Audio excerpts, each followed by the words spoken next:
this week on a fiery episode of Strong Arm Sports Podcast. Should one injury derail your entire season like that? It shouldn't. The people you got on the sidelines is better than the talent some of these other programs got on the field. If your whole season goes down the drain like you did for Florida State, that's coaching. We supposed to be the losers, but we winning though. They used to laugh at us, now we grinning though. They used to tell me never in my lifetime. I guess they wasn't in their right mind. Underdog. All right, what's going on, folks? Welcome to a brand new exciting episode of Strong Arm Sports Podcast, the realest sport podcast in all the land. I'm talking about in all the land. True. We're here today to wrap up the last weekend sports in dramatic fashion, man, with no BS, no sugarcoating, and no biases, just the strong arm truth. This happens to be your first time watching the show or listening to the show on any of our various podcast channels. I'm one half of the show. I go by the name of KSpadeTheProspect. And I'm your boy lepararis57, and together we form Strong Arm Sports Spade. Yes, sir. It's about to be a crazy show, homie. First of all, I want to start off by saying, I want to put this disclaimer out. First of all, this program is not suitable for viewers under the age of 13. Viewer discretion is advised. Because this is the type of show it's going to be. Oh, yeah. It's going to be that type of show. Spade, I want to start off by saying, Spade, you might as well just find me right now. Like, tell the producers, tell the Strong Arm Sports staff to find me right now, because they might as well just find me for conduct detrimental to the team. Ain't that what they get at? Give me that right now, because I'm cutting the check. Over here you get suspended, and this ain't that type of suspension with pay. So, make sure you you might as well just give me the fine right now, homie. Well, I'm gonna tell you, you know what, babe, we're gonna start in the NFL. We're gonna start in the NFL. Let's do it, bro. It's been a crazy week. If you guys didn't know, the Raiders, they played the Broncos, and we already know Talib and Crabtree, they had some issues dating back a couple of years ago, and it spilled over into this game. Recently, Talib, Crabtree had it out. It was a big brawl. Now, it's been reports out there that it all started because Crabtree punched Chris Harris Jr. in the stomach. Now, I seen the footage. I couldn't quite see a punch. It wasn't the right angle for me to see the punch. But Chris Harris Jr., in his defense, he was bending over. He was pointing to Crabtree like, yo, he punched me in the stomach. I didn't see a punch. Let me know in the comment section down below if you guys saw the punch. But another play, Crabtree and Talib was, it was a run. Crabtree was blocking.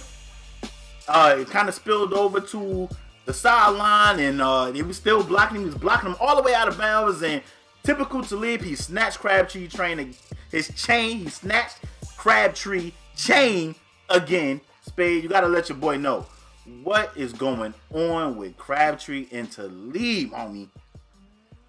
All right, I just put my glasses on for this one, man. Let's talk. Now, I think I'm a pretty hip guy. Bears, you think you're pretty hip, right? Yeah. I mean, we getting older, but we feel like we still pretty hip. Yeah. I still keep my ears to the street. I got some kids that keep me young.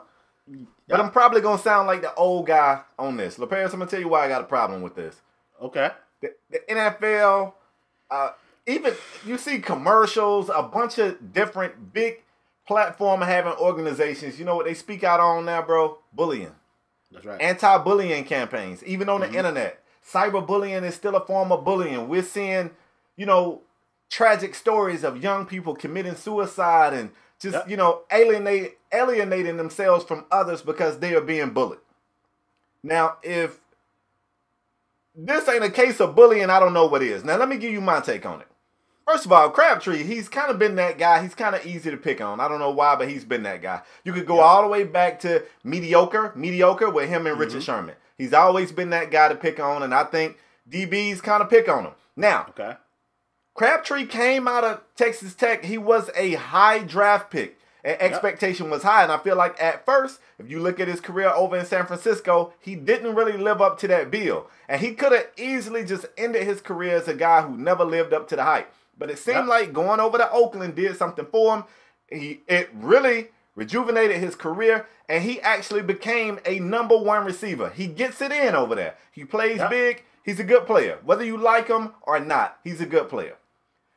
This whole thing with him and Talib, I don't like it, bro. Talib breaks his necklace. This is the first time that they meet. Now, mind you, I ain't talking about a gaudy, like, Miami Hurricane turnover chain that's hanging all over his jersey. Oh, Lord. It's You're going to find a way to plug the in chains. his neck piece. No, but I'm saying, like, I'm seeing people saying stuff like, well, he shouldn't be wearing a necklace. Like, you know, that be people who get on Twitter and don't know what they talking about. You and I, we both know Deion Sanders wore a damn necklace pretty much his entire career. Crabtree ain't the first person to wear a damn necklace in the people NFL. I don't mean to cut you off, but people done lost diamond earrings and... Yeah, man. Come on, man. People done lost their hair. You know what I'm saying? Yeah. But at any case, the necklace is tucked away. You can see it, but it ain't like it's just flopping out on his jersey while he running around. Mm-hmm. Talib breaks this man's necklace. He could have fought Talib right there. He probably would have got suspended, ejected from the game. It would have costed his team. He took the high road. He talked to the ref. He was like, hey, this man broke my necklace intentionally. And the league allowed Talib and others to clown him like he was a bitch. They basically clowned this man like he was a bitch. Like, oh, he went and told the ref. And they laughed at him. The league didn't do anything. They didn't do anything to Talib. They didn't do anything for him. They allowed him to take that L. And there's been a whole year of people clowning him and cracking jokes. So you thought they was going to meet. And I don't care whether you think somebody's a tough guy, a thug, or a punk, or whatever you think they are. Everybody's got that line. Everybody's got that limit. So you knew it was going to be bad blood. The league ain't offered any statement about it going into the game. You would have to be a complete dumbass to think these two not going to get tangled up in something. The league did absolutely nothing. They didn't do anything to prevent the incident. You got a play. You got Crabtree blocking Talib. I'm pretty sure it was talking. Everybody like, oh, Crabtree took it too far. He was blocking him. You think Talib didn't say nothing? Like, come on, let's be serious here. If you know Talib, you know he was popping off. Hey, looked like a damn good block to me. Drove him off the field, was still driving him. Talib, while being driven off the field, reaches in, grabs his necklace, and pops that shit again. And they go to the floor, and of course, the scuffle ensues. You see Crabtree without his helmet. He's obviously upset because he ain't got his helmet on, and he still looked like he trying to fight Talib. And you know what they did? They clowned him like he was a bitch, still, for fighting back. And the league suspended both players for 2 games. Now, since then, that suspension has been reduced to 1 game, but I got a problem with it, LaParis, because as the league, you didn't do anything to de-escalate this situation. The first time he got his necklace broke, it was no statement made. The league didn't do absolutely nothing. They allowed everybody else in the league to laugh at this man for getting his necklace broke. So you damn right it's going to be a fight the next time it happened. And then when it's a fight, then when you do defend yourself, they say you suspended. I don't know what he was supposed to do. I got a problem with it. I got a problem with this notion that people think this makes Talib a tough guy. And that's how I know I'm getting old. I see folks on social media like, oh, Talib's a thug. How is he a thug? Because he broke a necklace. That shit ain't tough. That don't make you tough because you break a necklace. Like, to me, I just feel like this thing is going to spill over. It's a possibility these 2 guys can meet in Orlando. They still doing the trash-ass Pro Bowl in Orlando, bro? Or are they going back to Hawaii? Hawaii don't want it no more. They really need to scrap this. I don't know where it's at, but they really need to scrap that. It's going to be somebody no one cares about anyway, especially if it ain't in Hawaii. That's the only reason why people was going for that little vacay. Ain't nobody trying to go to Orlando. But anyway, wherever it is, these 2 guys are going to end up being somewhere, especially if they do like the AFC versus the NFC in the Pro Bowl, the old original format. And this thing is going to really spill over, and it's going to be ugly, and it could have been de-escalated by the league. I even saw, and then I'm going to shut up after this. Somebody said, why would Talib wear the necklace again? Why would he not? If he wear the necklace for 16 games a season, and this one particular day he show up without his necklace, y'all gonna clown him and say he a bitch because he didn't wear the necklace that he wears every other Sunday. Yeah, he had to wear it. And it gives Talib ammo to be like, you see he ain't wear the necklace again. Exactly. So I feel like Crabtree was in a situation where the only thing he could do was fight, and then he got suspended for it. I got a problem with it, bro. This is another L on the league. The league has consistently botched situations where they could kind of set a precedence, and they didn't. And I just got a problem with the league. I got a problem with people who think this make Talib a tough guy. And I don't know, man. If I'm Crabtree, I'm going to keep it a stack with you. If I'm Crabtree, I'm beating his ass. I got to. Otherwise, I'll never live it down. It ain't nothing he can do but beat his ass. So the league has allowed that. Now, I'm done. I'm just sick of that mess, bro. I put the disclaimer out about this show because it's going to be one of those shows, man. And I told you off camera, I said, man, I could see this junk escalate into something in the street. Like, I feel like Crabtree is so fed up. At least to me, when I was watching that little scuffle, that everything that was happening, he looked so fed up that I was like, yo, I can literally see Crabtree going to try and kill this guy. Literally. And I would hope it don't go to that. And I mean, of course, I don't want it to escalate into no violence like that, but I could see the frustration in Crabtree's face. And Talib seemed to be enjoying these shenanigans, like pulling his chain off. Now, I guess people feel Talib is a tough guy because, you know, he carried guns. He ended up shooting himself a couple years back. Because he cheddar bob. That means he tough. Yeah, he shot himself. But Spade, can we get back to football, please? Because this right here is going to turn into something where it's not going to be good for anybody. Because Crabtree do something to Talib, then Crabtree go to jail. It can just turn real. It's already ugly, but it can get uglier, and I don't want to see that. Crabtree, to me, he fits he fits the Raiders. He's been playing well. The crazy thing, they in the same division. They got to play each other twice next year. They're going to have to play each other twice again next year. So if the league, look, Crabtree as a man, He gotta stand up for himself, and I felt like that's what he was trying to do. Exactly. But the league, as the league, if they don't think this crap is going to happen again between these guys, and they don't try to nip it in the bud before it starts, then they just being naive. What is the league doing? What they gave them 2 games. Both guys appealed. They get 1 game. What league? What are we doing? What are we doing? What are we doing? It's an ugly situation that can get uglier, and I hope it don't go there. But Spade, I don't see this getting better anytime soon. And it can get real ugly. I can literally see this thing with how Crabtree was looking. He was looking like he was about to fight all the Broncos. Mm-hmm. And I know people going to... Spade, I want to ask you. I don't know if you've seen the little thing when they said Crabtree punched Chris Harris in the stomach. I didn't see it. But if that took, because they said that's what really that happened before he blocked Talib. So if that right there started it, do you think Crabtree is at any fault? If that started it, I hate to say it, but I don't, bro. I don't, because I know me, and so my perspective obviously is skewed because I know what type of person I am, and when somebody does something to me, how it affects me really depends on whether or not I feel like you're trying to embarrass me in front of an audience. Like, if you make a slick comment and it's just me and you, I might write that off. Mm-hmm. And, a lot of times I feel like God protect me by giving me slow reflexes. Like, I'll walk off and be like, dang, I think Buddy just got slick with me. But if you try that in a crowd of folks, like, you can not even be getting slick. But if you come at me wrong in front of a crowd of folks and I feel like you're trying to make a joke of me, you ain't finna make no joke of me. And I'm just not gonna let that happen. So I feel like if I'm Crabtree and I had to listen to look at him, he's snitching to the refs, the league even let him, they cracked jokes after that game. I mean, Talib was on camera like, he gonna go tell the ref, what the ref gonna do? The ref can't help you, blah, blah, and they made it a joke, and the league allowed it. Now, and I'm saying the league allowed it, I'm not expecting the league to come in with, they finger like, now, Talib. But everybody knows after the Odell Beckham and Josh Norman thing, after that thing got ugly, the next time them two faced each other, the league came out like, this game gonna be officiated differently. Like, we ain't with it. They set the standard. They set precedents before the game. And they let these two meet again, knowing all this been brewing since the last game. And nothing was said. No statement was made. They didn't approach any other teams before the game to say, look, we keeping an eye on this. They just said, whatever happened. And the man get his necklace broke again. Nah, we got to fight. We got to. Win, lose, or draw, we got to fight. Got to. Respect, and he just gotta defend himself as a man. It's a terrible situation, and I don't see it getting any better. I just hope it don't spill over into some street shit, because that's where it's headed. That is where it's headed.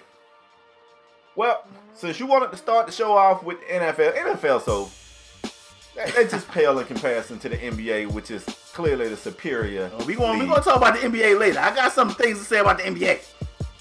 Tread softly. Anyway, folks, we still in the NFL, man. Let's go over and talk about the New York Giants, the team that I once upon a time said owns the division they're in, and boy, did they make me look crazy with that. it's been a terrible season for these guys, and things just took another turn for the worse, or maybe the best. I don't know. You be the judge. Basically, it has come out that the Giants organization has asked Eli Manning to not wait. Somehow or another, bro, it got skewed. They asked Eli Manning to start this week, and they wanted to pull him at the halftime. They wanted to get a look at Geno, as well as their rookie quarterback, whose name I don't even have. I ain't even getting in my notes. I don't know if you know his name, bro. Anyway, that was the game plan. Eli decided that he didn't want to start and be pulled at the half. He'd just rather not play. If you know Eli, this ain't something that shocks you. Eli was drafted by the San Diego Chargers, and he just decided he'd rather just not go. He just don't want to play for the Chargers. He was too good to play for the Chargers, and they made he refused to play for the Chargers. If you was there, you saw like they tried to put the Charger hat on him. Like, it was a weird thing. Eli kind of is in the royal family of the NFL. And there's a few families that the NFL has a, royal relationship with, and the Mannings are definitely one. I'm not really sure what Archie did that was so great, but we all know Peyton Manning at one point was considered the best quarterback in the league at that time, his peak. He was, phenomenal. Eli has done some great things in his career. I'm not a big Eli fan. I don't disrespect the guy, though. I can't disrespect a two-time Super Bowl winner. But I feel like people hang on the fact that this man won 2 Super Bowls as though after you win 2 Super Bowls, it don't matter what you do for the rest of your career. You still have to be treated as though you're in your prime. And this notion, I don't understand where it comes from. We've seen other quarterbacks get benched. Hell, we was just talking about Tyrod Taylor getting benched. And it seemed to go over better with the league and players in the league than this Eli Manning benching. That really wasn't even a benching. Folks was talking about his starting record. He started, I don't know how many games, but I know the only person who had started more consecutive games than Eli Manning was Brett Favre. Eli's starting streak ends this week, but it's his fault. He could have started. He could have played to the half and got pulled. That's what they offered him. He decided he wanted to sit, and everybody is so upset. They upset with the Giants. They upset with Ben McAdoo. They are calling for this man's firing. I'm upset. Why are you? You know what? I'm gonna pass it off. I'm gonna say this right here, LeParis. Who is really in the wrong, and do you feel like the Giants botched this situation the way they handled it? Go. I'm upset, bro. I'm upset, and I'm gonna tell you why. And let me tell you something. We had the homie Stacks Montana on this show before, and Stacks was caping for Eli. Eli's elite. He top 5. He loves Eli. One of the few people that we know that capes for Eli. But he loves him. It's crazy because they about to make me cape for Eli, and I don't think Eli's having this amazing season. Bro, I don't even think Eli's been chopping it up like that. But so they the Giants are 2-9. Terrible. They 2-9. He's completing might well say 63% of his passes is 62.5. You're going to round up. 63% of his passes he has been completing. 2,400 yards, 14 touchdowns, 7 picks. Spade. That's not great, but that's not that bad either. Like if I feel like the Giants are blaming this season right here on Eli Manning, and I don't think this is Eli Manning's fault, Spade. And I hate Eli. Let me just say that right now. I hate Eli. It don't sound like it. I hate Eli. You just want Eli to keep playing because you want your Cowboys to keep beating up on this That's team. not true. Because I don't think Geno was the answer. Let me finish. I don't think they trying to blame this on Eli. Now, I definitely don't feel like this is Eli Manning's fault. Odell Beckham is out for the season. Brandon Marshall, who you told me was a big acquisition, was one of the reasons that you had, of course, these wide receivers with their defense was one of the reasons that you picked them to win that division. But the Giants' O-line, Brandon Marshall out for the season.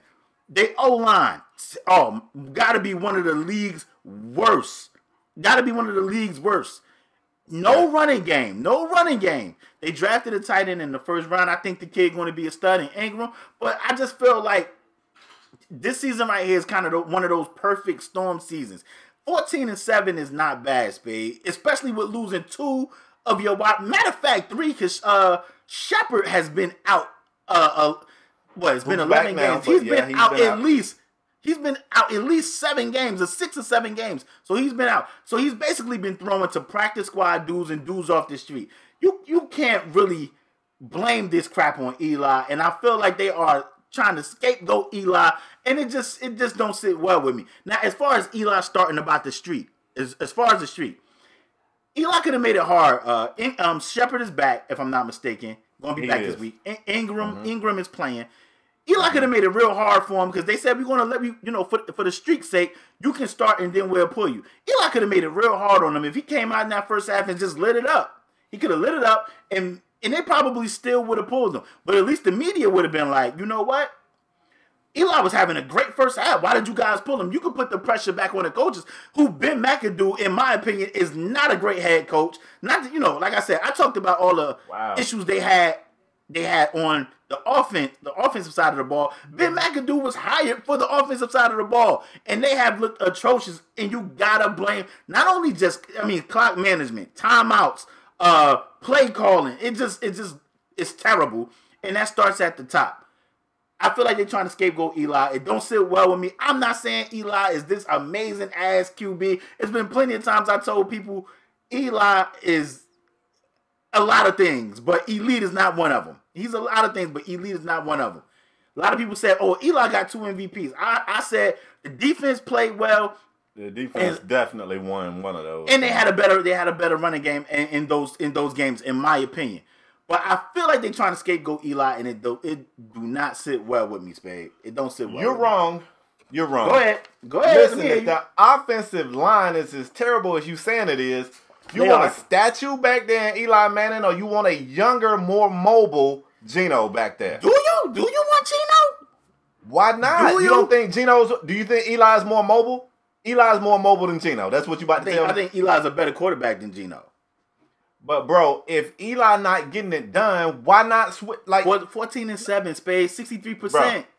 He throwing. It don't matter. 2-9. That's what matters. 2-9. Throwing the practice squad guys. I feel like they just, we ain't going nowhere. It's full tank mode, and that's what I feel. They tank mode. I feel like they saying, you know what? We're not going anywhere. Let's mix it up. Somebody told me the definition of insanity is doing the same thing over and over and expecting different results. You know what you getting with Eli? A statue back there. 2-9. That's what you get. Babe, we don't know what we getting with Geno. We seen Geno. We saw Geno on a terrible Jets team, and then he got jacked up and got his jaw busted. This team ain't no better, homie. You're right, but you know what? Even in the little bit of flashes we saw him with the Jets, we saw this dude show some sign. Didn't we? I can remember at least 2 come from behind wins with Geno. I can remember that. I feel like we done seen enough of Geno to know what we got. Now, if they would have went to they drafted a guy thinking either the 3rd or 4th round named Webb. If they would have went to that guy, I could understand it. Huh? They want to get a look at him too this week. They wanted to get a look at Eli for a half, maybe Geno for a quarter, and Webb for a quarter. But Eli just want to take his ball and go home, and he want to pout. I think he earned a little bit more respect, Spade. I think he earned a little bit. Then saying we want to pull you at the half. I think he earned a little bit more. They ain't going nowhere anyway. Just let him finish the season. They ain't been winning with him. Let him finish the season. Wow. They still going to have a top pick. I can't believe what I'm hearing. Actually, I can believe what I'm hearing. You're the same one upset with the Colts because Andrew Luck is hurt. You don't understand this is a gladiator sport, man. And sometimes you got to change things up. I ain't upset about saying, Eli, we want you to start. We want you to play 2 quarters. And then we want to pull you and we want to look at these other 2 guys and see what they can do. I don't see the harm in that. Maybe I'm tripping. I don't see the harm in that. I just feel like Eli has earned a little bit more respect, Spade, to be like, you know what? First of all, I think he earned, let me say this. I feel like he earned a little bit more respect to be like, you know what, Eli, we're going to give you this season. I think his time in New York is up. It's a wrap. It's over. Do you see Eli in New York next year, Spade? Yes or no? Hell no. Not with McAdoo there. I don't care what coach they have. I don't care what coach they have. I think this is it. This is it. Listen, now they asked Ben McAdoo, do you regret how this went down? He said no. He don't regret it. I mean, Ben McAdoo. He won't be there next year. My guy. He won't be there next year either. He going to be out of there too. All right, Spade, let me ask you.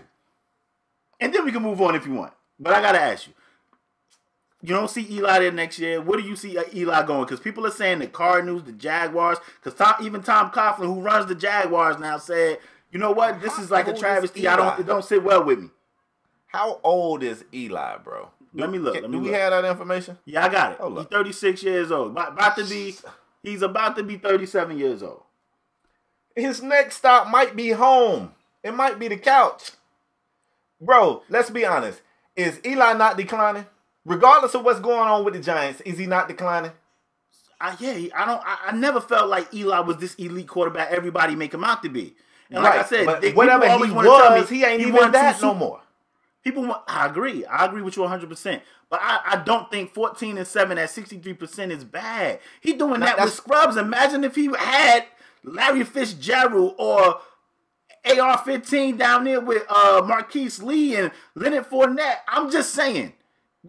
First of all, Blake Bortles got his squad looking well. So let me look up Blake Bortles stuff. Blake Bortles got his squad looking well. Last time I looked, they was like top 5, top 6 in the standings for the NFL. So let's not come for Blake Bortles. Can I holler at you? Because you my man 50 grand. Let's not come for Blake Bortles with 37-year-old Eli Manning, who you didn't even think was great in his prime. He's far removed from his prime. Why is everyone crying for Eli? He's better than Blake Bortles.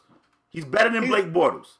He's better than Blake. But aren't they trending in two different directions? Don't Blake have an up arrow? Don't Eli have a down arrow?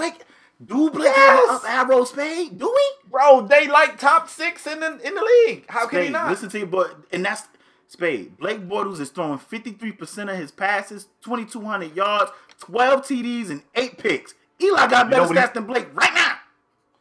That's not that was never my debate. What I'm saying is they're going in two different directions. If you look at Eli's numbers from last year, I bet you this year is worse. If you look at Blake's numbers from last year, I bet you this year is better. They're going in two different directions. They finna cross paths. It ain't no use in investing in 37-year-old Eli Manning at the end of his career. It ain't no use in it. I feel like if you feel you a quarterback away, I feel like Eli. You feel like taking 37-year-old Eli is the move. I mean, Spade. Yeah. Denver went up there and took like a 38-year-old Peyton Manning, and they won a Super Bowl. And they carried his bum ass to the Super Bowl. Spade, he made some key throws. I'm not saying he about to go to these teams and light it up. I'm telling you, Eli is better than some of the options that these other teams have. That's all I'm saying. I feel like the Giants are trying to scapegoat Eli. That's how I feel.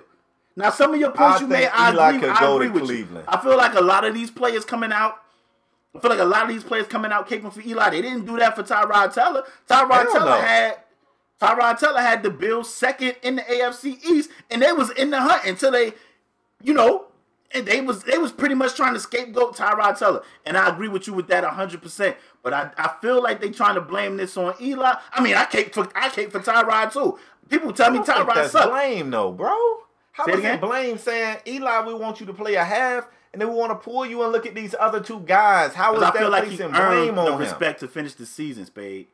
Oh, my God, I feel like he earned the respect to finish the season. Let's move forward. I didn't think you was going to get up here and cape for damn Eli. What else we got? Trust your boy. I don't like it, but that's how I feel, man. That's how I feel. I feel like the coaching is bad, the O-line bad. They had some terrible injuries at the wide receiver position. They top 3 wide receivers was damn near hurt all year. We already know Beckham and Marshall. I feel like Marshall kind of quit. I felt Marshall said, we ain't going nowhere, and was like, you know what, I'm just going to go get surgery. We ain't going nowhere. Marshall said, I can just wear these suits and talk football. That shit and still get paid. Yeah, that's how I feel. Do you not remember, it was a game earlier in the season, Ben McAdoo took Eli Manning by the back of his shirt and by the belt loop on his pants and slung his ass under the bus because Eli took a delay of game penalty in the red zone when they was trying to win a game. Do you remember that? He was like, you gotta put that blame on the quarterback. You making it seem like I'm saying Eli Manning is amazing, and I'm not. No, what I'm saying is, if you I'm gonna tell you what I struggle with. I'm gonna tell you what I struggle with. Bro, we not finna do this to Geno. We don't even know what the hell Geno can do. We hadn't seen him in a long time. I know what Geno can do. So you saying that was his roof? Geno can't get no better? That's it. That's his ceiling. Let's go. His ceiling is the floor. That's not his damn roof. His ceiling is the floor. Shut up. Let's go. His ceiling is the floor, Spade. Let's move on. Go and take it to college football. Hey, first of all, before we move on, I want you guys to share your thoughts in the comment section down below. Let me know how you feel about the situation with the Giants and Eli Manning. But moving on, let's go to college football, Spade. If you guys didn't know, Tennessee has been, it's they in shambles.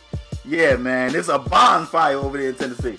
You guys didn't know, Tennessee had found their new head coach. They hired Greg Schiano. Well, it was reported that they were going to hire Greg Schiano, and he was going to get the head coaching job at Tennessee. If you guys didn't know, he was the defensive coordinator at Ohio State. Tennessee said, we want Greg Schiano. And after a while, he got the job there for like, what, 2 hours? Maybe a day. Yeah. Maybe a day. And it was a lot of reports coming out about alumni and politicians and everybody and fans. Yeah. They didn't want Greg Schiano, and Greg Schiano loses the job before he even, got fired on his day off. Like, he didn't even really get in.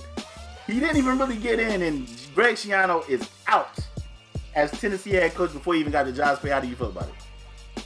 I feel terrible for that guy, man. Now, my thing is this. If you're going to say I don't want Schiano, let it be because he's got a terrible record. If you look at the things he's done, he don't look like a winning coach. If you say that, I don't have a problem with it. Okay. But you look past the fact that he ain't really won much, and you say you want this guy, and then you get him in, and you let a bunch of people say, wait a minute, this guy was connected to Penn State when Penn State was connected to whatever happened over there. Well, we know what happened. I don't really want to get into it. And then you go, oh, my bad. We can look past the fact that you ain't won shit, but we can't look past the fact that you was employed by a school that did some bad things, so we want out. And I felt like that did two things. For one, I know LaParis is crazy upset about it. It looks really bad for Schiano. Like, after the way this is botched, it makes you wonder if he can bounce back, where he's going to land, and if another school is going to be willing to give him that head coaching opportunity ever. But for two, you got other potential candidates looking at Tennessee. Like, the way they handled that, I don't know if I want to rock with them. And I got a timeline right here, bro. Now, it's kind of lengthy. I'm going to try to shorten it. I can't make you no promises. You want to hear this timeline of what's going on in Tennessee? Yeah, Tennessee, I want to let you guys know you are currently the pure definition of dumpster fire. Let's get it right here. We're going to start this timeline on November 12th where you guys got shellacked in the game. And after that game, you guys, that was Missouri that beat the Jakes off of y'all. And after that, you guys decided it was time to part ways with Butch Jones. Can't say I blame you for that. You guys haven't won a conference game. I don't know how you don't win. Also, people should know Tennessee actually does a pretty good job in recruiting, surprisingly. So the fan base, they're not wrong to expect this team to be able to compete. And the thing about the SEC, man, I always talk about the SEC. People say the SEC is the most talented conference in college football. It's the toughest conference.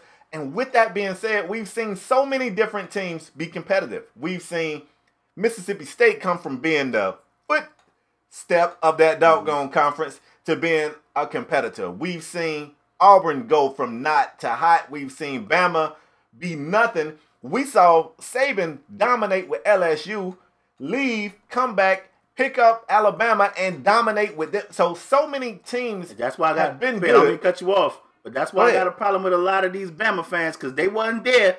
People want to be like, oh, I'm a Bama fan. It ain't a lot of people that was Bama fans before Nick Saban got there, if we being honest. You're absolutely right. But what I'm saying is Tennessee fans, they got the right to expect this team to compete. So you guys got beat really bad by Missouri, and you fired your coach. Really bad. No big deal right there. On November 18th, it wasn't much longer. On November 18th, rumors started to circulate that you guys was about to get John Gruden. John Gruden name, anytime a team need a coach, John Gruden name swirls around. If I ain't know no better, man, I would think John Gruden built that team he won the Super Bowl with in Tampa Bay, but we all know that was Tony Dungy. But anyway, so they even came up with this story and said that Gruden was there. I think they supposedly went out to lunch, and man, Tennessee was buzzing. Then it turns out that whole thing was a lie. John Gruden said he wasn't nowhere near there. That didn't even happen. So drop John Gruden. That didn't happen. We're going to jump ahead on the 26th.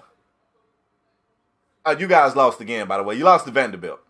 That's when you started talking to Ohio State defensive coordinator Greg Schiano.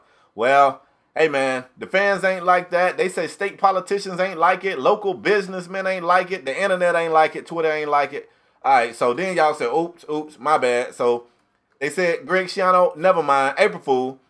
And then on November 28th, you got to start talking to Mike Gundy. Everybody remembers Mike Gundy about, I'm a man. Y'all start talking to the man. Mike Gundy. Well, I'll tell you what happened. Oklahoma State said, look, I don't know what Tennessee talking about, but we're going to up the ante to keep you. Mike Gundy said, no thanks. He stayed. He got a raise. Boom. You know what? But you guys was relentless. On the 29th, you came back the very next day. You had a new candidate. I like how y'all was at him, man. You was on Purdue's first-year coach. They persistent than a mug. First-year head coach for Purdue, Jeff Brom. But you know the same thing happened with Gundy. By the end of that day, it was no deal, and Brom got a raise to stay. Boy, you got to love it. All right, so it gets worse. Reports immediately start to point to NC State coach Dave. Is it Doran? I might be saying that wrong. That's who you guys was really looking at right there. Yeah, that's close enough. So, it looked like he was next in line to be the coach. Everything looked real good. On the 30th, he received the offer from Tennessee. Looked real good, right? By noon the very next day, the Tennessee job, he said, nah, you know what? I'm good. He turned it down. Let's see what they say right here. Later in that day, multiple reports indicate that the athletic director was in Los Angeles to visit with Washington State coach Mike Leach. I like that. He got turned down. He got on the plane. He said, I'm going to get this done. He flew to L.A. to talk to Mike Leach while he was in L.A. That man got fired. Now, that got to hurt. First, he been getting dumped. He trying to get a date for the prom. 5 straight chicks told him no. He was on his way to the 6th. He got fired. They bring in Philip Fulmer, which you guys love. He did a lot for that program. I can understand that. He is now the new athletic director. It is still no head coach. The search continues for those guys. It's a lot of names to keep coming up. Ex-UT quarterback legend T. Martin keeps being talked about. I don't know if T. Martin even want that job. And LePage, you always talk about people. You don't think they want T? I don't know what they're going to do, bro. Him. I don't know what T. Martin as a coach, but I don't think they want him. But go ahead. I'm going to say this, and then I'm going to throw it back to you. One thing, at this point, after you've hired a guy and then fired a guy and then tried to hire a guy who said no, tried to hire a guy who said no, tried to hire a guy who said no, I'm afraid at this point, your search has made the job look like a bad job. Like, whether or not it's a good job, I got this thing, right? If enough people believe a lie, it's the truth. Like, that's crazy. That's kind of deep. You might want to say that one back. That shit pretty deep. You know, if you want to use it with your friends at work or whatever, I won't be mad. Just make sure you give me my props. But if enough people believe a lie, it's the truth. So at this point, this doesn't look like a desirable job. So I think it's going to be tougher now for Fulmer to fill this position. And he's got a quote right here. He said, I think with the background that I have here, as well as what we've done at different times here, the facilities, the tradition, the leadership that we have here, I definitely think there'll be people that'll be interested. I hope he's right. It ain't looking good. The only thing they've done is get a couple of other coaches more money to keep doing what they was doing anyway. Yep. That's the only thing they've done so far. So I feel like at this point, man, it's going to be tough for them to fill the coaching job. LaParis, you think it's a good job to have? I hope Tennessee called me so I can get a raise because I need a raise. I wouldn't take the job either at Tennessee, but I hope they call me because I need a raise. It's become a joke. As far as I don't think it's a good job, bro. I don't.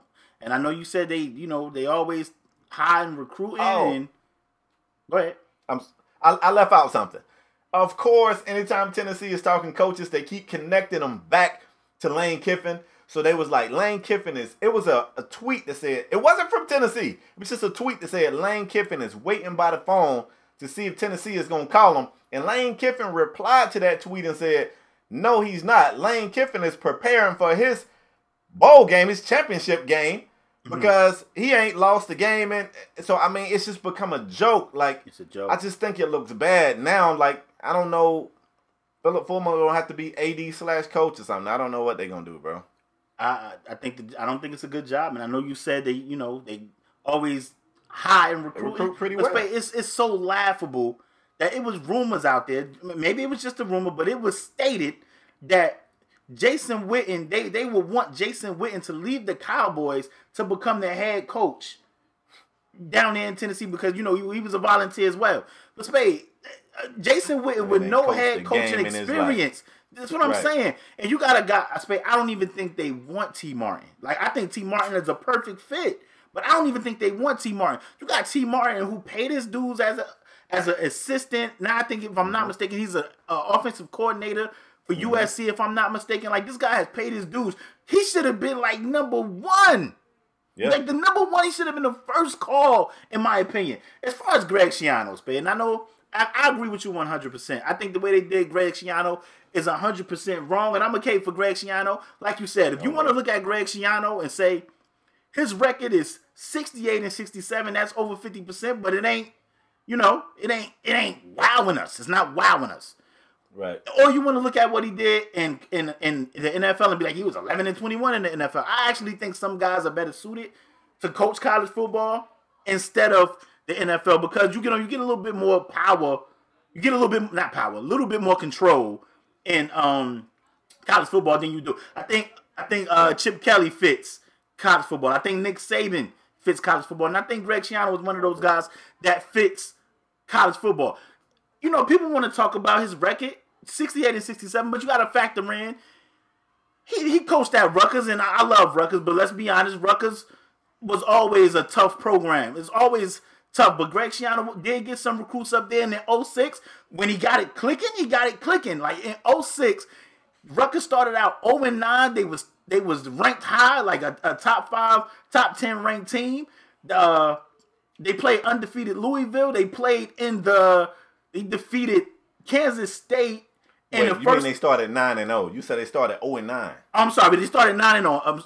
I'm sorry. They started 9-0. I mean, it was their best season. They had guys like Ray Rice, and I mean, he seemed to always be able to get talented guys that can go play in the league. Now I know Kenny Britt and Ray Rice aren't what they used to be, but Kenny Britt was a high pick, and Kenny Britt had some good years. He had some good years in the league, but I just feel like. For Tennessee to turn away Greg Schiano, like they out there killing it, I think it's a slap in the face. And this is why, Spade, I always say it, and not just about black coaches, I say it about coaches, period. I feel like sometimes, and I know it's only 32 or 32 coaching jobs in the NFL. There's not a lot in, 30 in the NBA. It's a ton in college football, but people want those prestigious programs. Those names. I want those names. And I feel like, Spade, we had a conversation about another school. I don't remember what school it was, but I was like, man, I feel like that's a bad job. We had that conversation last year. And I feel like Tennessee is one of those jobs. And Greg Schiano, I feel like he will get his opportunity. I just think sometimes you got to pump your brakes and not always take the first. We're going to talk about another guy later, Herm Edwards. You don't always got to take the first job that's offered to you. Look at John Gruden. John Gruden has been mentioned, like you said, in every single opening as a coach that's ever happened since he's been out of coaching.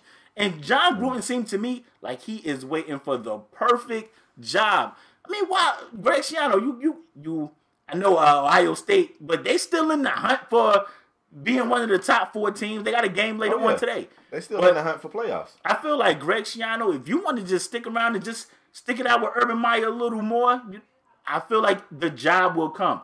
I felt like how Tennessee did him was 100% wrong. People were tweeting me saying they hired Greg Schiano. Look at his record, and man, that didn't deter them first. Now they want to say what deterred them was him being a grad assistant when all that Sandusky crap was happening in Penn State, and that's just terrible, Spade. We talked about another guy with Deshaun Jackson when Philly and Chip Kelly and all of them was having it out, and they was trying to slander Deshaun Jackson and saying he was in a gang and he was around gaming. Listen, if you don't want me to play for you or you don't want to hire me, then just let that be that. Don't try and slander my character by saying I was involved in something when he was a grad assistant. As a grad assistant, you're like 22 years old. Like, let's be honest.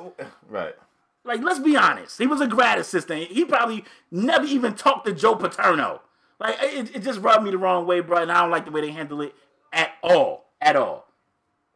And I feel like karma's a bitch, Spade, and the way you treat people is the way you get treated. Now, don't nobody seem like they want to go down there. Yeah, it's looking rough for him. And I'm going to be honest with you. I think the former hire was just to kind of settle the buzz. Because definitely. The people in Tennessee, they love Fulmer. They love him. So, I mean, that was just to say, woo, like, it's getting hot in here. Like, I don't have an air conditioning, but we're going to at least cut this fan on. That's what hiring Fulmer did. Word. But I'm ready to move forward if you are. Yeah, let's get it. Oh, man, I've been waiting all day for this one. We still talking college football, man. Let's go to the ACC. Let's talk some Florida State Seminoles. Man, you talking about a dumpster fire. His team's been a dumpster fire this year too, LaParis, and it just got even worse. Head coach Jimbo Fisher just up and said, I'm out. Looks bad over here. See ya. Wouldn't want to be ya. Dip said it. Has agreed to terms to be the new head coach of Texas A&M for the richest deal in the history of college football. What is it, LaParis? 10 years, 75 mil? What is it? That's it. $75 million. 10 years. All right, LaParis, I'm going to let you go in first. How you feel about your coach? Fuck well, not your coach, Fisher, but that's how I feel. Whoa. Fuck Jimbo Fisher. Whoa. That's how I feel. Wow. The nerve. You good? The nerve. Like, I mean, it's a business, bro. That's a lot of money. You want to know what, Spade? It annoys me because when these kids try to get out their scholarship, when they sign these letters of intent, these coaches be like, "Nah, I'm not gonna let you out. You signed this letter." I'm telling you, Spade. We talked about this when other coaches left these colleges. I feel like these coaches should be held accountable for just you done recruited these kids all year. It annoys me. It annoys me. So I am, because these coaches get away with this crap. But let a kid be like, yo, you know what? I don't feel like I'm a fit here. I don't want to transfer these. They be like, nah, I'm not letting you out of your scholarship. I'm not. Or if you now, these coaches can go anywhere they want now. They can just up and be like, you know what? I'm gonna go there. Not these kids. Season ain't even over. Season ain't even over. Florida State got a game today. And word on the street is Jimbo said he wanted to coach the game, but they were saying that it'll be too awkward, and it don't matter. When these kids want to play, what these coaches say? Oh, you can go anywhere but not in the division, or you can go anywhere but you can't go to Alabama, or you can go anywhere but you can't go here. That's not fair, man, and it's terrible because we've seen this in college football so much. Jimbo Fisher got a lot of nerve, because when it was sweet out there, when it was sweet at Florida State, oh, he was on top of the world, signing contract extensions and everything, getting bonuses and everything. But now a little bit, Florida State got a little bit of, it's been a terrible season so far. I think the term is dumpster fire. It's been a dumpster fire. You want to know what? I think they went in. They playing Louisiana Monroe today. They win today. They still get a bowl game. You only need 6 wins to get a bowl. I understand that, but they still want to go to today. Louisiana Monroe. But they still going to get a bowl game. And for you to you basically quit on these kids. Spade, I know you're going to side with me because you feel the same way when... You don't know how I feel, bro. I know you're going to feel the same way because you felt the same way when Nick Saban just dipsetted on your Dolphins. That was different. Man. That was different. It's terrible, man. What's good for the coaches should be good for these kids, man. Okay, wait. If these kids wanted to transfer, they would. If somebody wanted to leave Jimbo Fisher team with a transfer, I hear it been like, you can go, but don't go to Miami, don't go to Florida, don't go here. In his defense, he didn't go to any team that's even gonna play Florida State. Spade, but he got to choose where he wanted to go. That's my point. Like, let me ask you. I guarantee you, if one of them kids would have been like, I wanted to go to A&M. I mean, he'd take him now because he's the coach. But if one of them kids would be like, I wanted to go to A&M, I guarantee you wouldn't have let him out. That's how these coaches be. I don't think that's fair to say, bro, because first of all, don't make me cape for Jimbo, but it hasn't been, I don't remember an instance of a Florida State kid wanting to transfer and being blocked by Jimbo. Because they don't transfer. They don't leave. They don't want to because it's been gravy down there. They've been having fun. They've been winning. It ain't so fun right now. But let's be honest. I want to ask you a question. Try to put your anger aside and answer this question for me. Do you think it's that things are bad down there, or do you think it was the money? Bro, I mean, we're talking a 10-year deal for $75 million, bro. Yeah, I hear I think if they win it, he might dip and take that money. That's a ton of money. It is. That's a ton of money. I do have some issues ain't with like it. he was down there at Florida State making crumbs, Spade. They just extended Jimbo a year or two ago. Ain't like he was out down there making crumbs. So if he was making $5 million or $4 million down there, he gonna make an extra $2.5? Come on, man. Ain't like he was making crumbs. We ain't talking about $2.5. We talking about $2.5 million. Yeah, I get it. That's lifestyle changing stuff right there. Let me say this. It's one thing that I got an issue with. I don't necessarily have an issue with Jimbo taking the job. We've seen this before. This ain't the first time we've seen it. It's not the last time we're gonna see it. My problem with it is that he's leaving Florida State in a situation where they're down. And I felt the same way when Urban Meyer dipped on the Gators. The Gators was down, and the Gators have been fighting to get back right ever since. If you look at it, the Gators still ain't right. Like, Urban Meyer was down there, they was cream of the crop. We seen it with Pete Carroll. Pete Carroll said, Pete Carroll was like, everything about to be on fire over here. I'm out. I was going to say, it was a little different with Pete Carroll. Pete dipped because he knew they was about to crack that whip about that whole Reggie Bush situation. That was pretty smart right there, Pete. You got the hell on, and Reggie Bush was in the league. He still got punished, but they ain't never do nothing to you. You won, Pete. But this is a little different for me. And I was talking to somebody that said, man, Florida State, and I don't know, it could be changed now, but I said, Florida State has won 3 conference games. And somebody said to me, they said, well, Spade, they lost their quarterback. And I said, let me give you a fun fact, because I got some stats the best right conference here in the league. Let me tell you what I got right here. For the 2017, listen, Florida State's 2017 recruiting class finished 6th in the nation. And that marked 8 consecutive years that FSU had the #1 recruiting class in the ACC. So if you've been getting the #1 recruits, you getting the strongest, best talent out of high school for 8 years straight, let's be honest. Should one injury derail your entire season like that? It shouldn't. So if you take one injury, the people you got on the sidelines is better than the talent some of these other programs got on the field. If your whole season goes down the drain like you did for Florida State, that's coaching. That's coaching.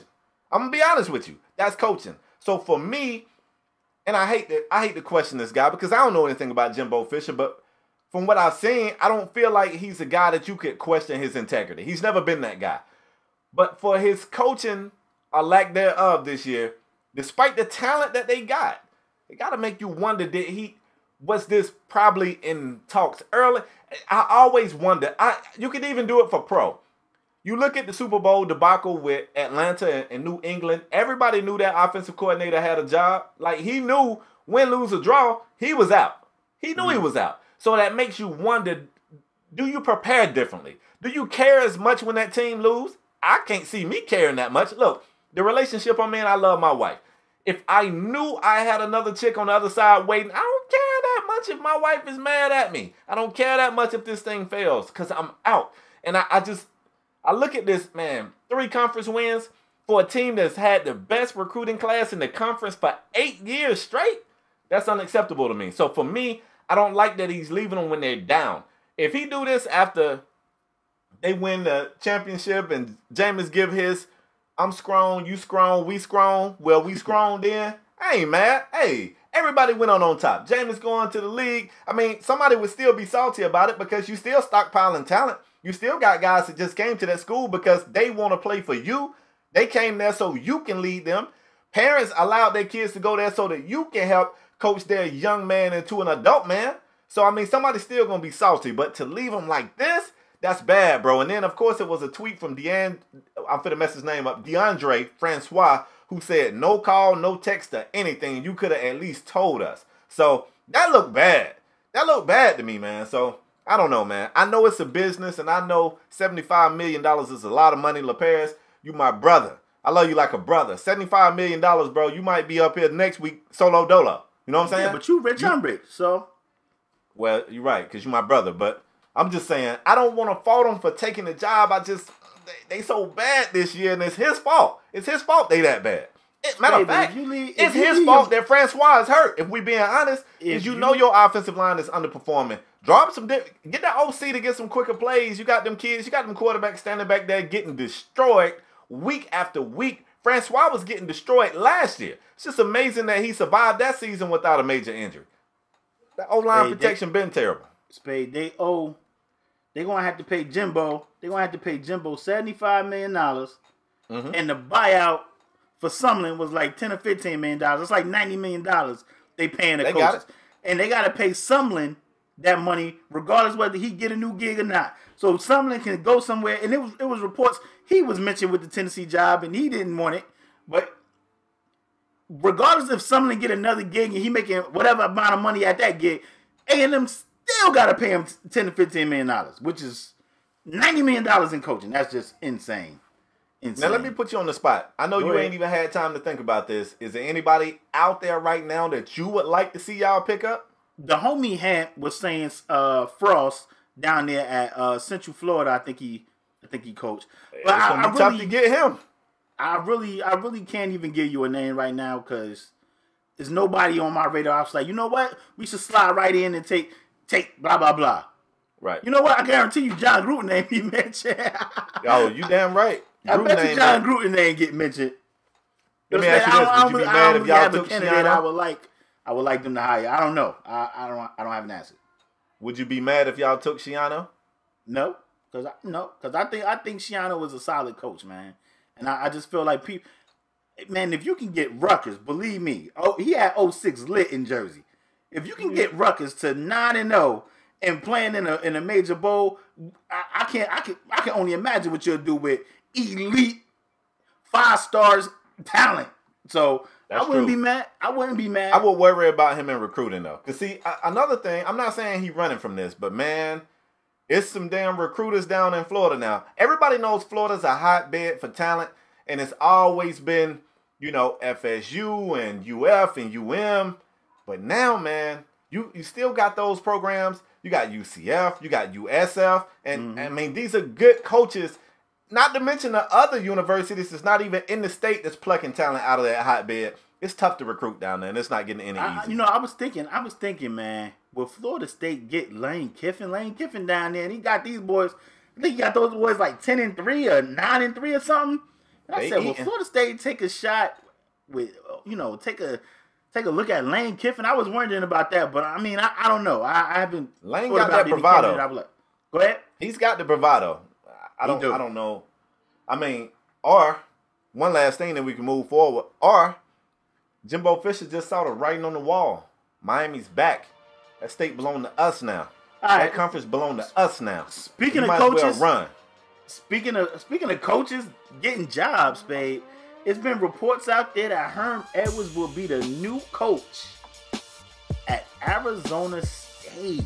Spade, how do you feel about Herm leaving ESPN for Arizona State? First of all, I love Herm. Me too. I think we both love Herm. You do. I feel like Herm, it's a lot of question marks. It's a lot of people saying they don't think it's a great hire. First of all, it hasn't been officially, he has been officially offered. He has officially accepted, but it is still pending. I think maybe the president of the university has to sign off on it or whatever. So it's not official at the time that we're recording this show. But it's already some people saying, as much as everybody likes Herm isn't an X and O's type of guy. I think that don't necessarily mean he wouldn't be a great coach. I think Herm, it would just be huge for Herm, but he would have to do an amazing job of hiring coordinators. Like, that would really determine his success. I think Herm is a people person. I think he would be good at recruiting. I think he's a motivator, and I think he would be good at recruiting because he's the type of guy that if my son plays football, I feel comfortable sending my son to play for Herm, because whether he make it to the league or not, Herm gonna plant a seed in my son that I feel like he's gonna be able to apply to life. You know what I'm saying? So I feel like that would make him a good recruiter. For what he lacks in X's and O's, he's just got to do a damn good job of putting the right OC and the right DC in that system. And you know, if he can do that, I feel like he could be successful. You know what make great head coaches? Delegating and knowing your flaws, and delegating to other people that you know are strong in those areas. So if I know I'm weak here, I'm gonna hire somebody that's strong there. So I think Herm Edwards can get that figured out. I was more, you know, I keep talking about these bad jobs. I just think Arizona State, I know they had a solid season this year, but in my opinion, the Pac-12 has been down this year. And Spade, I be wanting these guys to take, and maybe Herm Edwards don't have a slew of people calling. Maybe don't have a slew of people calling. Yeah, maybe it's not. But I wouldn't have left that stress-free, cushiony ESPN. Now I know ESPN just laid off like 150 other more people this week. So maybe Herm, like, you know what? Maybe I need to bust a move before I'm next. I can see that. And now if that was the case, it's understandable. But I damn sure wouldn't have left that comfy ESPN stress-free job to go coach at Arizona State. Now I know Herm Edwards is a West Coast kid. I think he went to Cal. He was a Cal Bear, and he's a West Coast kid. But, you know, sometimes, man, coach is coach, man. Coach is coach. It's hot as hell in Arizona, too. I know. Maybe Herm just got that coaching bug back, and he just want to get his feet back in the fire. And I can understand that, but I would have wanted a better coaching job for Herm Edwards. But we'll see what happens. Like you said, Arizona State, they had a solid season this year, Spade, and they still fired their coach. What the hell? Yeah, because they knew Herm was out there. But Spade, this is what I'm be saying. I think a lot of these teams, including Tennessee, I think a lot of these teams' expectations are so high. Like, I don't even have Arizona State record in front of me, but I think they was like 7-2 or something like that, or 7-3. That's a solid season for Arizona State. What more do they want? Oh no, 7-5. They 7. 7-5. Okay, but I mean, what more do they want? What more do Arizona State want? Come on. But you know what? A lot of times, man, it don't be about your overall record. A lot of times, it's about, and I don't know if it's this case with the Sun Devils, but a lot of times it's like those rivalry games. Like sometimes it be like you can win, but you got this one team they need you to beat, and maybe you losing to those teams. I don't know if it's that. I just looked at their schedule. They beat Arizona. I would assume that's their rival. I don't even know who their rival is. Now they lost to San Diego State. They lost to Texas Tech. They lost to Stanford. They was expected to lose that. They lost to USC. They lost to UCLA. I mean, they lost to good teams. Well, I mean, we can't call 7-5 a bad record. I mean, they ain't really been it since Jake Plummer, and I don't even think they was it then. But since Jake Plummer, and then like years after that, I think Terrell Suggs. Like, come on. 7-5 is a solid season for Arizona. Yeah, man, I'm looking at their record, bro, and the teams they lost to good teams. So you saying Herm Edwards could probably get you a two-win advantage over two? You know, they beat a ranked Washington team this year too. They beat the Huskies. Maybe. I'm a little skeptical. I'm more confused as to why the hell they fired their coach. First of all, we already know how it's going to be. Herm's going to be on a short leash. Believe that. If it don't pan out, they will fire Herm ASAP. So that's what they do. I'll tell you what. I don't know why they fired the last guy. I mean, he looked like he did a bang job to me. Expectations, bro. They think they better than what they are. These teams be thinking they better than what they are. Tennessee out here just turning folk down and like, oh yeah, we Tennessee. Like, y'all ain't, this ain't the Tennessee of old Peyton Manning ain't walking through that door. Okay? I ain't never lied. Come on. This ain't that Tennessee. We talking coaches, bro. Okay. Let's talk about another one. You really ain't gonna like this one. Let's go to the NBA. I'm upset that we just now get into the NBA as long as this show been rolling. But in case you guys didn't know, one of our favorite coaches here on this show, man. We love Fizdale. We liked him. I liked him when he was an assistant on the Miami Heat, coaching staff. But you're not gonna rook us and take that for data. Definitely made this guy like a fan favorite. He's a player's coach. The players like him. Young guy, everybody was rooting for him. Not too long. It might have just been the last show. Not too many shows back, we was just talking about the Grizzlies being that team that we don't understand how they even be competitive. A lot of times we look at their lineup and we don't even know how they're able to get wins, and they hadn't been able to get wins. Now things have recently gotten tougher for that team. They're currently on a 10-game losing streak, and things really started to bubble over when it was an obvious issue between Grizzlies star Marc Gasol and their head coach. And that thing right there probably has something to do with this, but in case you guys didn't know, in a loss, if I'm not mistaken, I think the loss was to the Knicks, Gasol was benched late in the third quarter, and he sat for the entire fourth quarter because coach didn't like the way he was playing. And at the end of that game, Mark was pissed. He was talking to reporters, and the PR guy tried to come in and get Gasol and pull him away. And Mark told the PR guy, he said, "I'm not through." And he continued to rant. He said, for me to sit for the entire fourth quarter means I'm obviously not valued. They would never do that to Mike Conley. I guess that means, they don't want me. Like, it was bad. And I guess when that happens, something has to be done. And unfortunately, a young coach is never going to win that battle. Fizdale was fired. You've had some other players come out and speak up for this guy, including two players that he helped coach on the staff in Miami. Dwayne Wade came out and made a statement, as well as LeBron James via social media. LeBron James said, "To me, it looked like Fizdale was the scapegoat. I need answers. You know, why is this guy fired? Yeah. And there's been other people that come out and say, man, it's coaches with way worse records than Fizz that's still the coach. Why is this guy fired? LeParis, what you think, bro? First and foremost, Spade, I need answers. I need answers, Spade. It was, you know, in the Jay-Z line, Spade, it was all good just a week ago. Like, facts. It was all good last year when he was like, you ain't going to rook us and, you know, saying all that type of thing. And he had that Memphis team in the playoffs. Spade, I understand the gripe. With your star player and the coach, but I felt like that could have been a situation when you call both of those guys in the office, you sit them down and be like, look, we need to work this out. We love you, Mark, and we love the coach, and y'all got to work this out. Now, they just pulled the trigger. Ace, I mean, it just happened, and they was like, you know what? We pulling the trigger. I felt like he was scapegoated as well. No, it was the next day. Huh?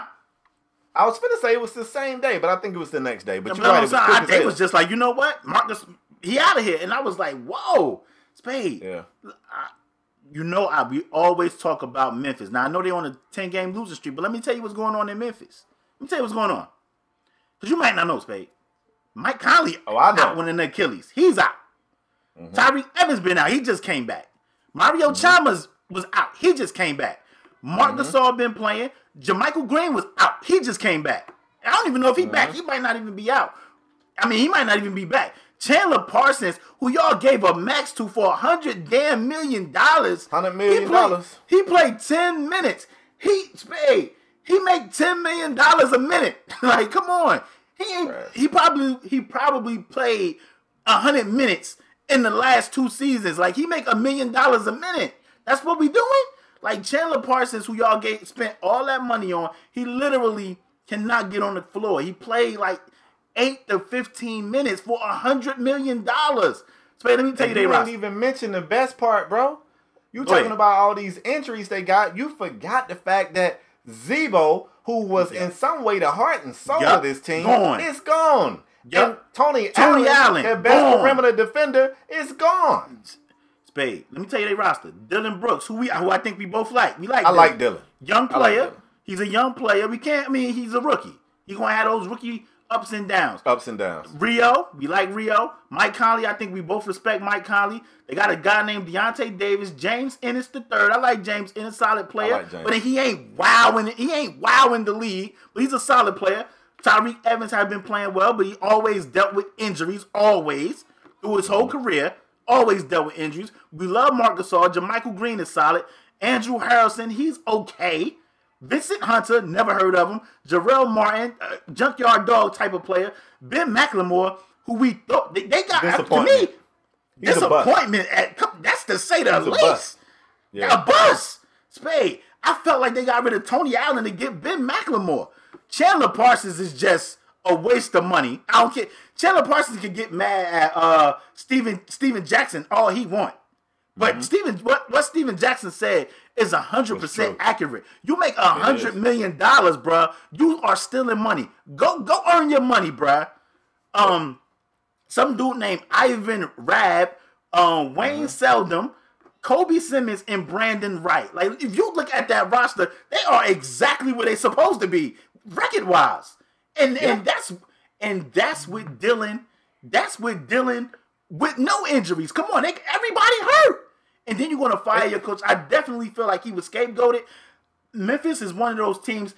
I want to say I don't want to say I'm a fan, but I subconsciously root for it because they just a gritty team, and you'll be looking at Memphis underdog team. We all like just to see look that at them and be like, how are they winning? And the moment. I mean, losing games, man, it's toxic for everybody. I just felt like Marc Gasol, you took some L's, and I felt like it spilled over and it cost this guy's job, man. And I feel like I think he will land on his feet because I think he's a solid coach. Again, I want him to take the right job. Mark Jackson seemed to be another guy I feel like is a great coach. Take the right job. And I want Fizdale to take the right job, man. I want him to take the right job, the next job. I just feel like he was scapegoated and I don't like it. It don't sit well with me. Well, I tell you what. Go ahead.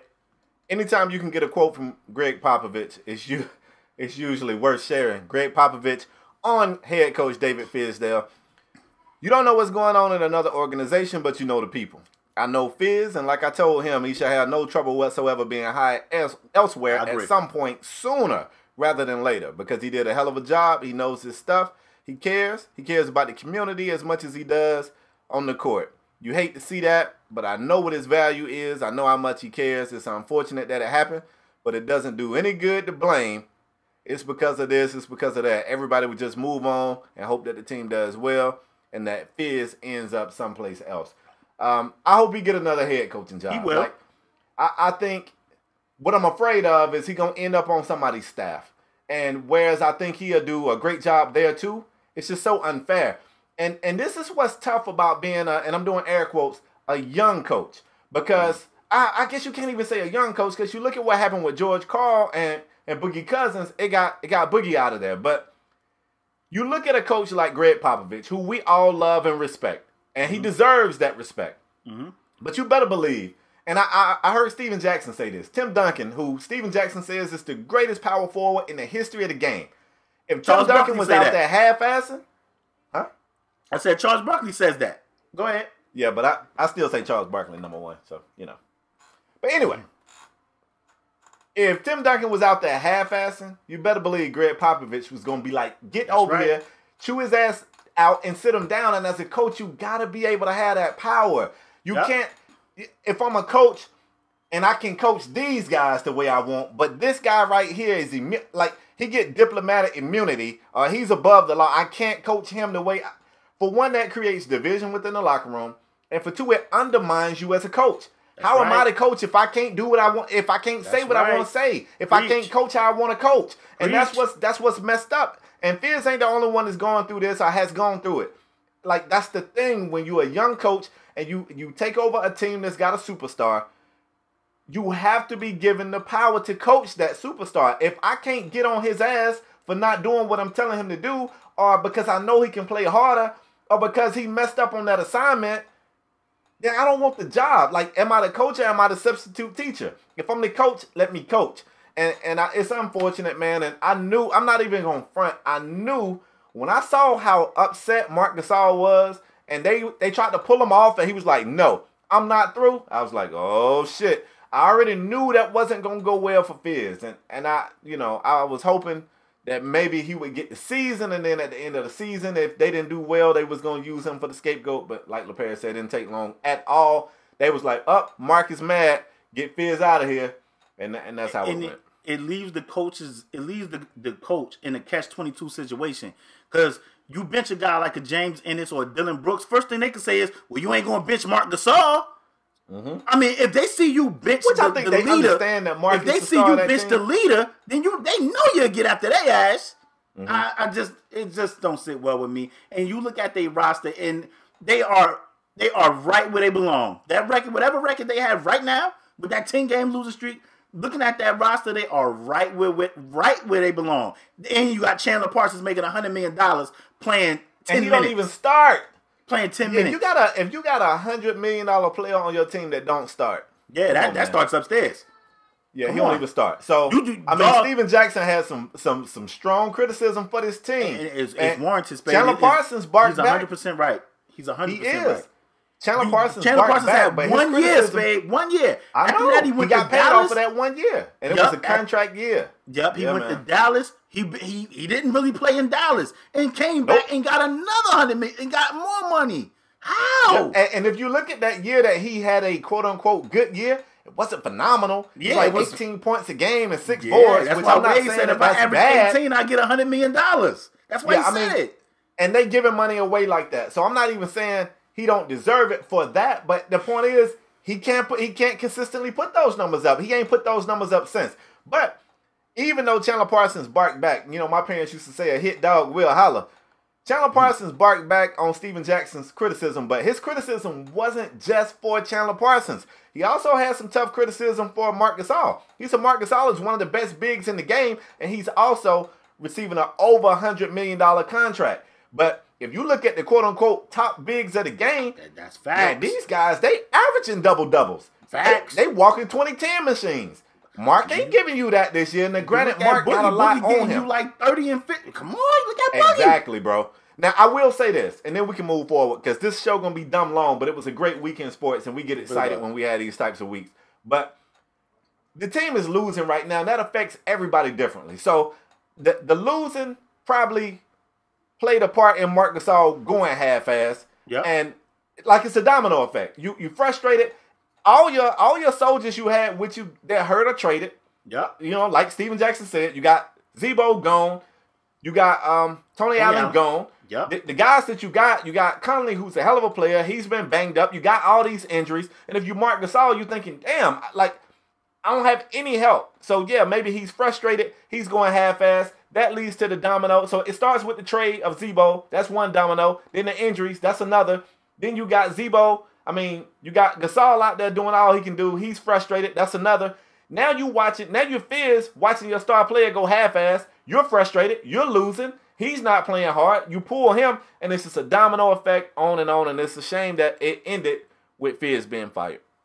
My last point, Spade, I just want to say we've seen it's coaches that still had a job right now. Teams have been losing for years. Now, I always thought Brett Brown was a good coach with Philly, with the Sixers, but I felt like they was giving him a raw deal with, like, making him, telling him, like, tank, lose, do this. But you look at the guy with the Nets. I think his name is Kenny Atkinson. Come on, man.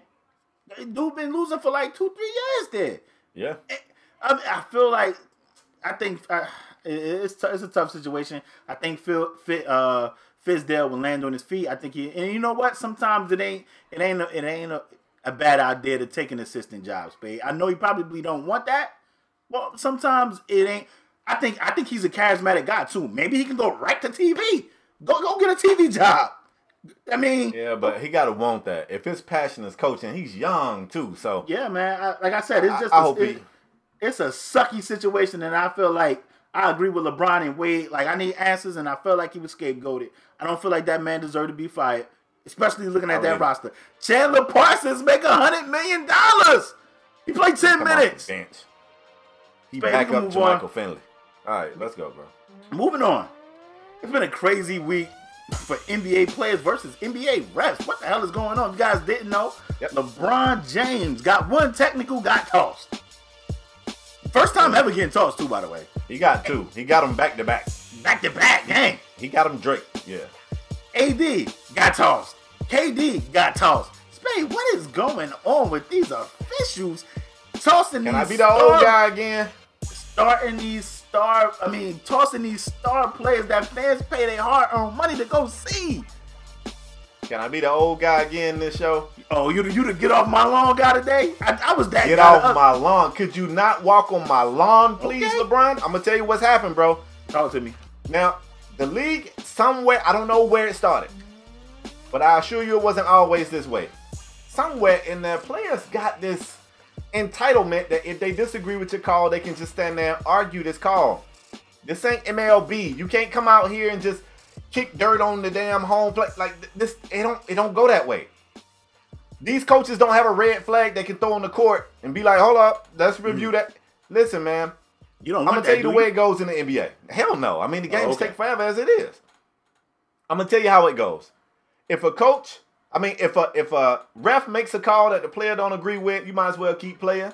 The league gonna review it at the end of the game, and they gonna give you that pat on the back that means nothing and say, you know what, that call in the third quarter, we got it wrong. When we gave you a flagrant 2, should have been a flagrant 1. Our bad. When we didn't call a foul on that shot, we should have called a foul. Our bad. It ain't gonna change nothing. You know what else ain't gonna change nothing? Standing there barking back and forth with the ref. It ain't gonna change a thing. We see it so much, and I gotta be honest, I'm tired of it. And I feel like, I know all these NBA players say the same thing. I'm not your role model, blah, blah, blah. The fact is, you guys are on TV. At this point, man, you own consoles. I can get NBA League Pass anywhere. On my phone, on my video game, on my computer, on my TV. You guys are everywhere. And you guys are impacting the way that college players play, high school players play, AAU players play, little rec league players play. You got little kids in rec league thinking they can argue a call. You can't argue no damn call. And Kevin Durant is the funniest. He took a shot. He got fouled. They blew the whistle, but they didn't whistle that foul a shooting foul. And I don't think KD was out of line for this one here, but he said, I was shooting. And the ref said, he didn't think it was a shooting foul, no big deal. The next time he comes down, he shoots, he makes the shot, he turns around, he look at the ref and he yell, call that shit. That's a foul. That's a F. And he just goes off on the ref. So, of course, he gets a tech. He gets the tech. He pops off some more. He gets the second tech. He gets booted. They interview him after everything is over, and he says, oh, I forgot. The refs got all the power. I just got to shut up. They do got all the power. You do got to shut up. Just shut up and play. You can't argue the call. And he's saying that sarcastically like, oh, I forgot they got all the power, and I got to shut up and play. But yeah, they got all the power. When have we ever seen, other than Michael Jordan, and I have actually seen Michael Jordan, they say, I've seen the ref converse with I swear to God, I've seen the ref converse with Michael Jordan. Ain't gonna be no Michael Jordan slander on this show. I'm trying to tell you, Michael Jeffrey Jordan can do things that other folks can't do. But other than Mike, when have you ever seen a ref be like, foul, and the player go, I ain't foul him, and the ref go, oh, word? My bad, never mind, no foul. That's never happened. So shut your ass up. Run down to the other end of the court and play defense. If you feel like you got fouled and the ref feel like you didn't get fouled, you can stand there and argue with him while play continues and your team can give up the bucket on the other end, which I've seen, unfortunately. Or you can just get back. You can just get back. You're not going to change the call. And if they have to start ejecting these stars to set precedents, eject their ass out of there, set precedents. Get Stop off my fussing lawn. with the ref after these calls. Yes, get off my lawn, bro. Lawn. I'm fed up with it, man. You can't change the call. And KD trying to be smart. Oh, I guess I got to shut up. No, you can keep talking. And you can keep getting tossed. You can do whatever you want. You can talk all you want. You're going to keep getting tossed. So if you want to play, you got to shut up. Yeah. That's how it goes. That's the rules. First of all, you know how I feel about KD. You know how I feel about KD. I honestly feel like KD got tossed because he seen LeBron get tossed. That's how I feel. Lord. I don't know if I buy that one, bro. That's how I feel. I feel like KD got tossed because LeBron got tossed. I don't think because so. he just, let me tell you, as far as the LeBron text, babe, I'm gonna have to side with Bron. It seemed to me when the ref made the statement, like he air punched at me. Yeah, that air punched and he charged me. It seemed like I'm the white guy and I'm scared of this big black man. That's what he came across to me. Well, maybe I'm reaching. Bron air punching at you and walking towards you might be a little scary. Spade, come on, man. LeBron, come on. LeBron wasn't about to do nothing harmful to that. I mean, I'm not saying you saying that, but he said he was speaking in a vulgar manner. If he was cussing at the ref, is that okay? I mean, even if he don't air punch and charge at him, if he cuss at the ref, is that okay? Part of this crap. So if the ref, I think vulgar language is part of this crap. So I think if the ref can't take some vulgar language, then they don't need to be a ref because I think that's part of it. I think that's part of it. You think you should be able to cuss at the ref? I think yes, babe. I think they've been cursing at the refs since. You think you should be able to cuss at the ref? Maybe not say the F you crap, but yeah, I think you can be like, he effing fouled me. I think you can say that. I think that's all right, Spade. I think that's all right. Now as far as saying or some Greek freak, how he talked to the coach like F you. KD told the ref F you. Well, I got a problem with that. I don't think you should be able to say F you. But if you be like, he effing fouled me, I don't think you should get tossed for that. I feel like vulgar language comes with this crap. Now, I'm pretty sure some guys in there don't use profanity, but I think vulgar language. It's been plenty. Stop it. It's been plenty. It's been plenty of times, Spade. We done watch NFL games. We done watch NFL games and NBA games, and they got that big boom mic right there, and we be like, I always say, why the hell is the mic right there? Like, they just on TV just cursing. And the commentators hear it too, and sometimes they get quiet like, oh, I wonder did the world hear that? And yeah, we heard it. Commentator man, we heard it. I feel like vulgar language is part of the gig. I feel like you can say, he effing fouled me. I agree with you. I don't think you should be able to say F you. So if they say that, tee him up. But he effing fouled me. You should not be tossed for saying he effing fouled me. And air punching I agree. Air punching and the air punch was a stretch. He was charging me. I don't know, Spade. I don't know about that. It seemed kind of weird to me, and I could be reaching. Somebody gonna let me know in the comment section. That's one thing I love about Strong Arm Sports. The comments give you the strong arm truth too. Sometimes, because we kick the actual facts, but they be down there keeping it real, and somebody may be able to change my mind. Maybe I'm reaching, but it just seemed kind of like, oh my gosh, he was charging me and he air punched me. What you think LeBron was going to do on national TV in a crowd of 20, 30,000 people in the arena? Come on, bro. But I don't think it's so much about him saying I thought LeBron was going to hurt me. I think it's undermining his authority. You know what I'm saying? If I call it how I see it, and nobody you upset. I think his name was like Kane something. Ain't nobody going to the games to see Kane. Man, ain't nobody going there to see Kane. Kane know if LeBron can walk up on him and cuss him out by the call, the next night somebody walking up on Kane, hundreds of dollars to go see a game and somebody get tossed. Now, if we go pay for a game and we going to see AD, we pretty much know it's a 50-50 chance that he about to get injured. Yeah, he ain't going to finish anyway. Yeah, he ain't going to finish. But if we pay $100-something to go see LeBron and they toss him, I'll be pissed, bro. I would be pissed. I'd be pissed if I go to a game. I don't know, man. I can see your side of it. I definitely think it's the context. I done heard competitive Spade, and he ain't being all politically correct. He out there cursing like a sailor. I heard competitive Spade. Whoa. I heard might competitive watch Spade. this episode. He lying, mama. Mama, he lying. I heard competitive Spade. I'm just saying, man. I think it's in the context. I think FU should be the trigger. You say that, you get a T. But it's got to be more. You can't just say FU because there's so many other things. There's other words like context. S my D. No. Yeah. Like, come on. It's in the context. Yeah. Like if you think you got fouled and you didn't get the whistle, and you just turn around and you like F, like to nobody in particular, you just yelling that in frustration. I think that's okay.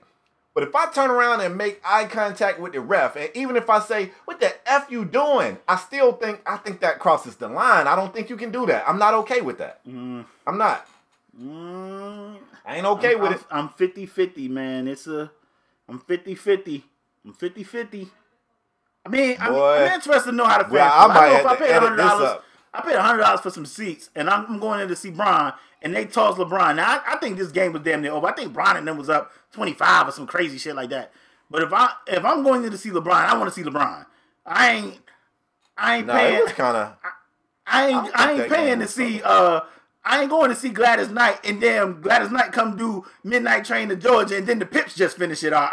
Come on. I'm there to see Gladys Knight. Now I got to play devil's advocate. What about the family who paid $100 to see Bron with they 8-year-old impressionable son, and Bron turn around and say, "Man, what the effing call that effing?" I think they know, man. You know, you hear it on TV. You hear it on TV. Maybe they ain't got cable. Nah, they hear it on TV. I think they ain't got a TV. I be seeing. Maybe they Amish. You know what's crazy is I say that to myself. I be like, damn, them little kids sitting courtside. I know they hear all that profanity because they out there cursing. They ain't about to stop Melo cursing. cuss every time he get a rebound. You ain't lying. So I be thinking that too. But I mean, I think that comes with the territory. So you want to know what? Don't bring your kids into their age because they're going to use profanity. They're going to use profanity. Like I said, they got them big boomsticks up there, and you hear everything on TV. So I'm 50-50. I agree with you, and then I disagree. Some words, certain words should get you a T, but he effing fouled me shouldn't get you tossed. Shouldn't get you tossed, in my opinion. We can move on, bro. So we have decided this week we're not gonna do a pick'em game. Yeah, Spade up 10-5. He been doing his thing, but you know what? The crazy thing is I've been letting him win. I've been letting him win because, you know, sometimes Spade gets in these little droughts and he be needing some confidence. So I like to give him a dub here. There. Now watch this mean win streak I get on next week. You watch. Go, Spade. So you waving the white flag? Kind of. Like, what we supposed to, like, start back over at 0? Nah, you up to... I mean, bro, we can if you want to start like a new season. You up 10-5. You up 10-5, but like I said in previous shows, I felt like all the teams, aside from these past couple, like maybe the last 2-3 weeks, all the teams was my teams: Cowboys, Florida State, Chicago Bulls. Nah, that ain't true. That ain't true. That's just, it be looking like that. You want to pick the Clemson game tonight? Bro, I just said we don't have a pick'em game. Do you want to pick? Say that. Do you want to pick Clemson in Miami tonight? Did I not just say we ain't got a pick'em game? Okay. And then what I said, okay. you heard me say it, right? Oh, you heard me say that. Okay, close the show, Spade. Strong arm performer. Let's get it. The last segment of the show today, man, we call this a Strong Arm Performer of the Week. It is like the Heisman of podcasts. It is a very prestigious award in podcast land that is given out to a male or female who raised his or her level of play to ensure that their team got the victory. Paris, you on the hot seat. Who's your Strong Arm Performer of the Week and why? Spade, I'm going to tell you what, Spade. This guy probably should have been Strong Arm Performer of the Week numerous weeks before this because he has been playing phenomenal. And you kind of ruined it because you always give yours to James Harden, and I'm pretty sure he's probably getting it again this week. But Spade, all jokes aside, this guy should have probably been on one of our Strong Arm Performers of the Week list prior to this week. But I'm going to put him up here this week. I think this is definitely his first time appearing. Probably not his last. This guy's been playing phenomenal.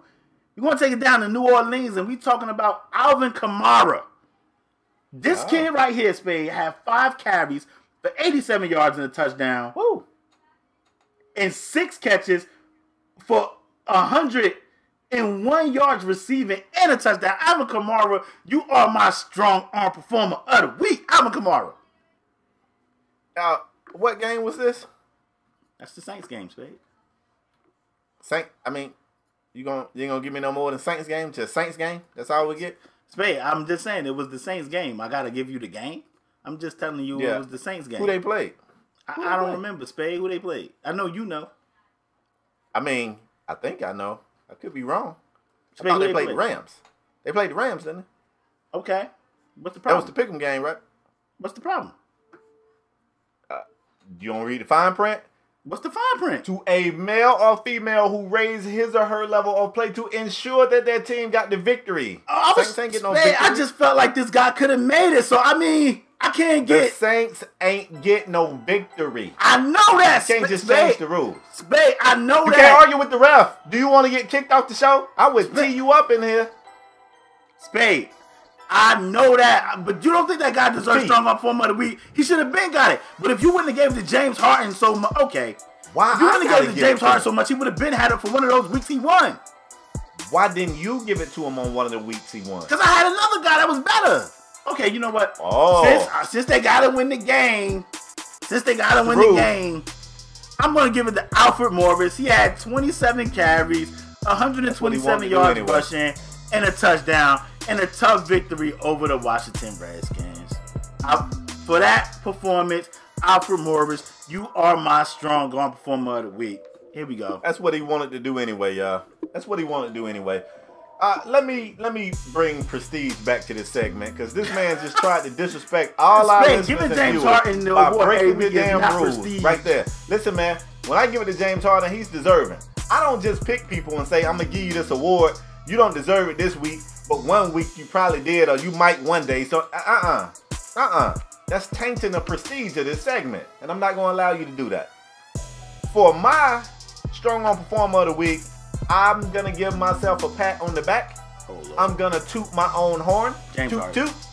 James Harden. I went to some NBA Summer League games this year, and I told you guys, I tweeted, I said, I am going to scout talent in the Summer League, and I'm going to tell you guys who to keep an eye on this season based off my eye test, because I'm good at this stuff. I talked about a guy named Forbes that played for the Spurs. Talked about a guy named Swanigan that plays for the Blazers. And I talked about a kid named Donovan Spider Mitchell. That's a rookie that plays for the Utah Jazz. With, get this right here, LaParis, 41 points. That's the most points by a rookie since, I believe, 2011. You know what I'm saying? Ain't no rookies doing it like that. 41 points, 4 boards, 4 dimes. Donovan Mitchell led his team to a victory over the New Orleans Pelicans. And for that performance, Spider Mitchell, you are my Strong Arm Performer of the Week. I told y'all he was going to be that dude. If Spade could give his award to James Harden every week, I should be able to give it to players that lose a game. Did I just say James Harden? Not this week. I thought I said Donovan next week.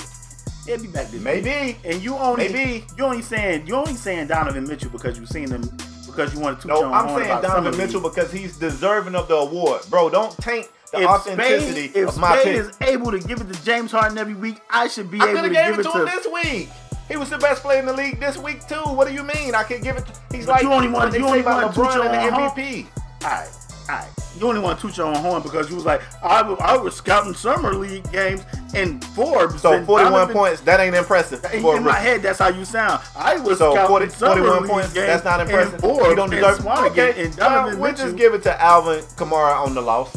We'll just do that. We'll just give it to losers. That what you want to do? Kid, Tell you what. that kid Tell you plays what. Is phenomenal. that what you And want he to on- do? And Hold on up. your fantasy team. Since we just doing random stuff like that, let's just give it to Anthony Davis for 19 points and an injury in the loss. He got hurt. He got hurt though. He got hurt. So damn, we breaking rules, but we ain't gonna break rules on injuries. I don't know. I don't know You why know to what? play this game anymore. As usual, I want to thank you guys for tuning in to 41 another points. episode. Tuning in to another episode of Strong Arm Sports.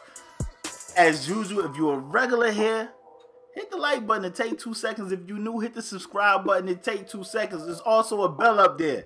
You can click that bell. It sends a notification to your phone, your email, lets you know when the new episode has been uploaded. You can check us out on the fly.